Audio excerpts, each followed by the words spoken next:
Assalamualaikum warahmatullahi wabarakatuh.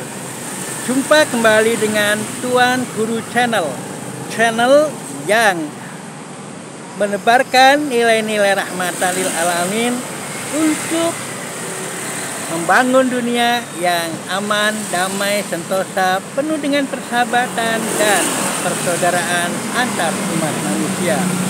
Ukhuwah Basyariah. Bagi Anda yang belum subscribe, silakan subscribe, klik like and share agar manfaat dari konten ini dapat tersebar luas. Saudara, melalui YouTube ini mengambil hikmah dari khutbah Jumat kemarin, kami mengupload tentang bagaimana kita menjalankan pemilu dalam konteks ibadah atau menjadikan pemilu sebagai ibadah dengan jalan kita menjalankan syar'i atau menjalankan tuntunan agama kita. Nah, saya sangat kaget ketika dikomentari bahwa kami menjual agama. Kalau saya lihat memang itu orang yang nggak ngerti. Orang yang nggak ngerti term menjual agama.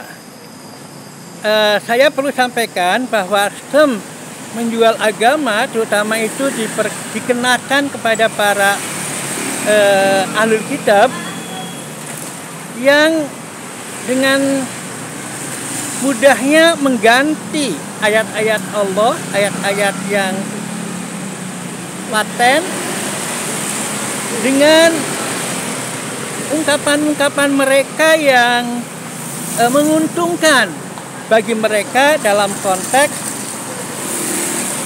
finansial atau sosial. Nah, jadi menjual agama itu konteksnya bagaimana kita memanfaatkan, mengubah ayat-ayat Allah menjadi sesuatu yang sesuai kepentingannya sehingga mereka mendapat keuntungan.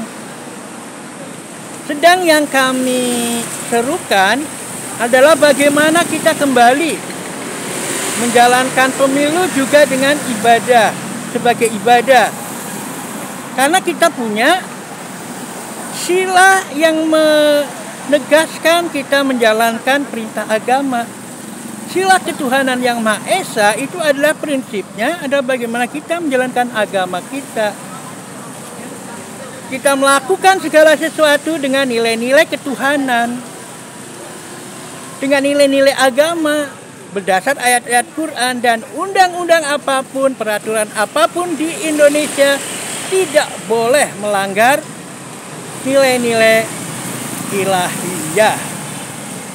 Termasuk perkawinan, kita tidak mungkin untuk meresmikan perkawinan sejenis karena sudah qot'i pernikahan ya antara laki-laki dan perempuan. Nah, itulah yang kita sebut sebagai bagaimana kita menjalankan agama di dalam segala proses kenegaraan kita. Karena kita memang berlandas pada ketuhanan yang Maha Esa. Jiwa ketuhanan yang Maha Esa adalah bagaimana kita memposisikan Tuhan sebagai posisi yang betul-betul sentral dalam perisai Pancasila, dalam perisai burung Garuda ada di tengah. Lambang bintang ada di tengah. Karena ketuhanan yang Maha Esa adalah sentral. Jadi kalau Anda mencemooh orang-orang yang berusaha untuk membangkitkan jiwa ketuhanan yang Maha Esa dalam setiap proses bernegara, artinya Anda memang tidak berketuhanan yang Maha Esa. Anda adalah tidak mengamalkan ketuhanan yang Maha Esa. Mungkin Anda beralasan kita bebas menjalankan agama. kebebasan menjalankan agama, bukan kebebasan tidak menjalankan agama. Kebebasan menjalankan agama adalah kita diberi kesempatan untuk menjalankan, mengamalkan agama kita seluas-luasnya dan ditanggung oleh undang-undang. Bukan kita dibebaskan, bukan kita bebas tidak menjalankan agama. Nah, ini yang salah kaprah ini. Kalau demikian, maka apa yang dirumuskan oleh para founding fathers menjadi hancur. Founding fathers menetapkan sebagai ketuhanan yang Maha Esa, dirubah dari sebelumnya yang ada di Piagam Jakarta, itu terkait dengan memang keinginan menciptakan Indonesia itu sebagai baldatun thayyibatun warabun ghafur, adil, makmur, berkeadilan dan mendapatkan ampunan dan ridho Tuhan. Itulah yang para founding fathers lakukan dengan dasar Pancasila. Jadi kalau sok Pancasila kemudian tidak menghormati dan tidak menjalankan agama, bahkan melecehkan orang-orang yang berusaha untuk kembalikan kepada nilai-nilai ketuhanan yang Maha Esa, ini perlu dipertanyakan. Anda memang kelihatannya pinter bahas, tapi itu adalah keliru. Keliru, sangat keliru ketika Anda mengartikan kebebasan agama sebagai kebebasan tidak beragama, tidak mengamalkan agama. Ini sangat keliru. Nah, oleh karena itu, sekali lagi yang kita serukan adalah kita menjalani segala proses kenegaraan dengan nilai-nilai ketuhanan yang Maha Esa. Bukan saya menjual agama yang artian, yang konteksnya adalah mengganti ayat-ayat Allah untuk kepentingan saya sendiri. Saya mengajak untuk kembali kepada ayat-ayat Allah, pada nilai-nilai ketuhanan, bukan mengajak untuk naudzubillah min dzalik gitu ya. Jadi memang kadang-kadang orang nggak mengerti tapi sok jago, sok berani. Padahal semestinya kalau kita tidak tahu, kata Rasulullah, kalau tidak bicara baik, kita ada auliasmut, lebih baik diam. Ketika Anda akan menulis komentar, Anda harus pikirkan. Mengecap-ngecap itu, Anda itu dengan mudah sekali mengecap, menjual agama dan sebagainya. Itu satu hal yang sangat keliru. Tapi bagi mereka yang betul-betul menjalankan ajaran agama, bagi mereka yang menjalankan agama dan ingin mendapat kemenangan, jangan pernah takut, jangan pernah putus asa dinyinyirin, karena memang sudah wataknya mereka. Ya, makanya kita disebutkan wala yakhafuna laumata laim. Maka kita digariskan, kita tidak boleh wala yakhafuna laumata laim. Jangan takut dengan orang-orang yang suka mencela dengan politik identitas lah, mencela dengan menjual agama lah. Yang penting kita berlaku sesuai dengan apa yang diajarkan.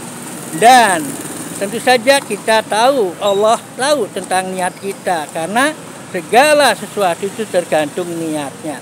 Innamal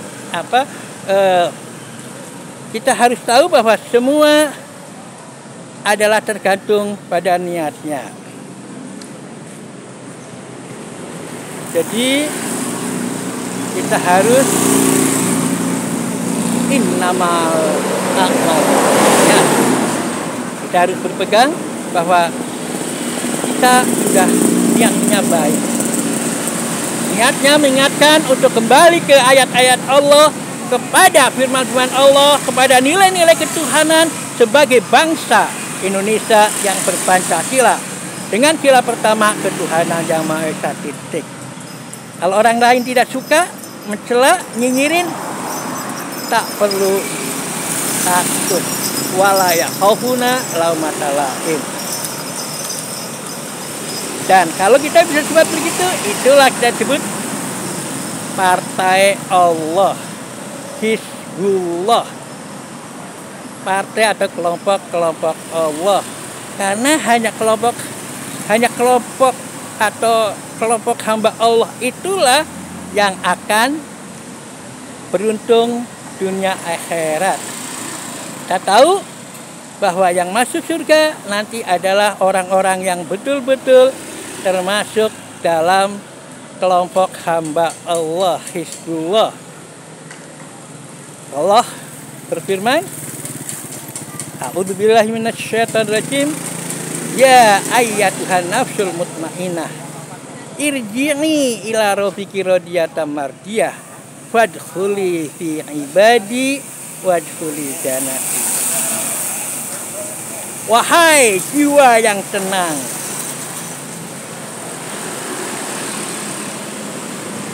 irji'i ila rabbiki radiyatan mardiyah, kembalilah pada Tuhanmu dengan ridhoi. Wadkhuli fi ibadi, masuk dalam kelompok hambaku, Hizbullah tadi. Kelompok hamba Allah tentunya adalah partai Allah yang sebagai Hizbullah, lawan dari partai setan. Ini adalah terminologi Al-Quran, bukan macam-macam loh. Baru setelah itu, kalau kita sudah kelompok hamba Allah, maka kita masuk dalam wadkhuli jannati, dan masuklah ke dalam surga. Satu-satunya kelompok yang dipanggil masuk surga dengan indah adalah ya ayyatuhan nafsul mutmainnah, irji'i rabbiki radiyatan mardiyah, wadkhuli fi ibadi wadkhuli jannati. Jadi sekali lagi, bagi Anda yang berkomentar nyinyir, bagi Anda yang kurang bersahabat dengan mengatakan menjual agama Allah, kami tidak takut, kami tidak urusan dengan nyinyiran Anda. Yang penting kita kembali kepada Allah, pada ajaran Allah. Dan orang Islam harus betul kembali pada syariat Islam dalam memilih pemimpin. Siapapun yang Anda pilih, itu tanggung jawab Anda. Saya tidak menyebutkan kok tiba-tiba menjual. Emang saya menjual nama? Kalau saya menyebutkan hanya untuk contoh. Misalnya saya sebutkan Anies bisa khotbah, Prabowo tidak, Ganjar tidak. Itu hanya untuk membandingkan. Penilaian tetap ada pada Anda.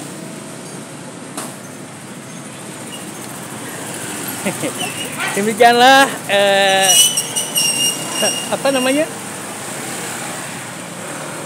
mungkin klarifikasi saya, atau paling tidak pembelaan saya terkait cap yang kurang enak disebut sebagai orang yang menjual agama Allah. Mudah-mudahan ada manfaatnya. Dan untuk para Hizbullah, para hamba Allah, para kelompok ibadur Rahman, jangan takut disebut sebagai politik identitas dan sebagainya. Karena memang kerjaan mereka lah melakukan seperti itu. Kita tetap wala yakhafuna laumata laim. Billahi taufiq wal hidayah. Assalamualaikum warahmatullahi wabarakatuh.